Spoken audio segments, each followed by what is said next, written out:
within the last 2 or 3 years, we started service to Chengdu, Hangzhou, and Xi'an. We're happy with how those are performing. We're seeing a lot of growth in those markets, and we believe that over the next 5 to 10 years, there will continue to be a lot of growth for demand for air travel between the US and China, and we believe that a lot of that growth will come from markets that are not served today, so currently developing markets, growing markets, like Chengdu or Hangzhou or Xi'an. So we believe that the demand for travel between the US and China could probably double over the next 5 to 7 years. We saw it double in the last 3 or 4 years, and we believe that it could yet double again. So it's a very fast-growing market. And as the market grows, we think there's going to be opportunity to serve potentially a lot more cities in China. We don't know how many that is right now, but we're literally looking at dozens of different options as the demand continues to grow. So we do have promotional pricing from Chicago to Hangzhou and from a lot of other cities in the U.S. to Hangzhou for about $600.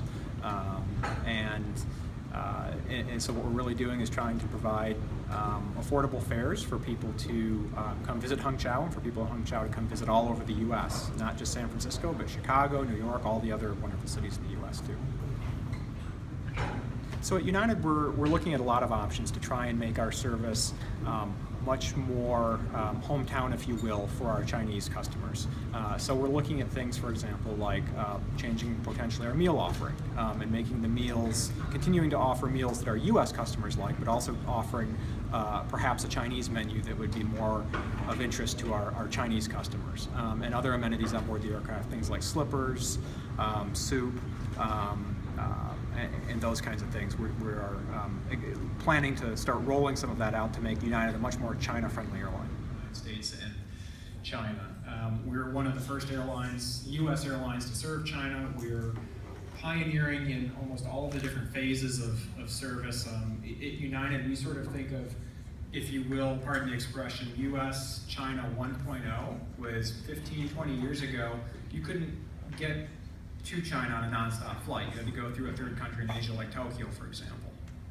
And we did that. So we provided service to Beijing, to Shanghai, through Tokyo. And if you lived in the US and wanted to go visit those cities, Beijing and Shanghai remain very important, and we do believe will continue to grow. We see a lot of the growth potential in US-China travel coming from outside of those cities, so coming from cities like Hangzhou. And that's the gold or yellow section of the chart that you see there that is really growing significantly. And we believe over the next 5 to 10 years,